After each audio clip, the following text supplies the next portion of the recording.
আমাদের নদী এইভাবে ভেঙেছে। আমরা দেখতে গেছিলাম, কিন্তু দেখে তো পুরা অবাক। নদীর যা অবস্থা বর্তমানে, কি বলবো আপনারাকে, মানে বিশাল একটা মানে নদী ভাঙন হয়েছে। আর এইখানে সব এসে মাছ ফাছ ধরছে। মাছ অবশ্যই হচ্ছে, কিন্তু সকাল থেকে এসে বসে আছে, যদি একটা হয় এর আশাতে বসে আছে। আর আমরাও এলাম দেখতে নদী ভাঙন, প্লাস আমরা মাছ ধরা দেখতে। আমাদেরও তো ইচ্ছা হয় যে আমরাও মাছ ধরি, তার জন্য এলাম।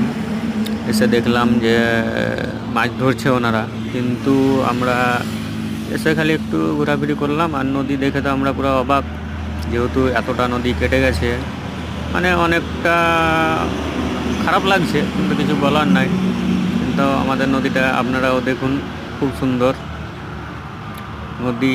কি বলবো আর, নদী তো নদীই হয়।